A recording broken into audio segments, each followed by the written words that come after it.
If you're looking to get the best GPU available in the RTX 4090, but you also don't want to spend more than $3,000 because it's actually a ton of money and most RTX 4090 PC builds are above that number, then this video is going to be for you. I believe this is the cheapest RTX 4090 PC build without having a major bottleneck.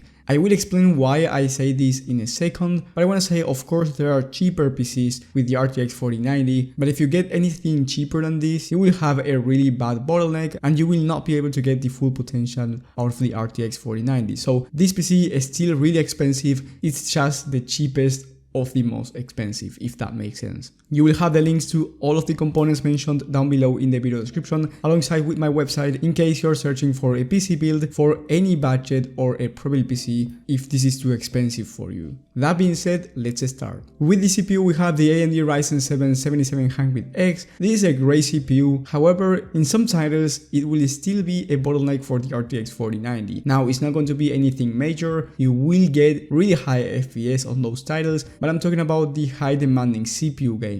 This is how powerful the RTX 4090 is. Even the Ryzen 7 7700X is not going to get the full 100% potential out of this GPU. However, like I said, the price is really decent and we are talking about not a major bottleneck, that's why I picked this one. For the CPU cooler, I picked the Be Quiet Pure Loop 280mm all-in-one liquid cooler. This will be enough for our Ryzen 7. If you want to go with a Ryzen 9, I would recommend a 360 instead of this one, since it's bigger and it's going to get the job done for that type of CPUs. By the way, at the end of the video I will explain how to make this PC even cheaper or more expensive depending on your budget. For the motherboard, I picked the Gigabyte B650 Aorus Elite AX ATX motherboard. This is a really good motherboard with great VRMs, overall has great features for gaming and content creation as well, for the price of $210. It's not the cheapest one out there, but I believe it's worth getting this motherboard instead of the cheaper ones from the AM5 platform.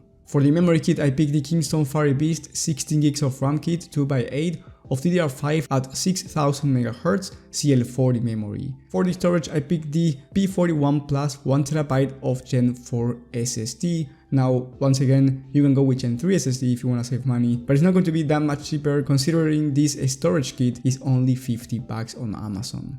For the graphics card, of course, the MSI Gaming X RTX 4090. With this GPU, if you didn't know already, you can do everything at 4K and I wouldn't recommend it for anything lower than 4K. So if you have a 1440p resolution, I have a video about the RTX 4070 PC build with benchmarks that you can go ahead and watch in the top right of the screen. And trust me, you will save around $1,000 and have a very pleasant experience for 1440p without needing to spend more than that. And even for 1440p, you can get away with $1,000 depending on the titles that you play and your goals with the gaming desktop. For the case, we have the Deepcool CG560. This is a great case with 4 pre-installed fans, 3 RGB fans on the front. You can actually turn them off if you don't like RGB. You have that front mesh panel, so overall enough airflow even for this system. For the power supply, we have the NZXT C1000. This is a 1000 watt 80 plus volt power supply, which is going to be necessary for the RTX 4090 and Ryzen 7 7700X. The total price for this system is $2,750 by the time I'm recording this video. However, if you want something cheaper with the exact same performance, you can downgrade the motherboard to the Gigabyte B650M DS3H,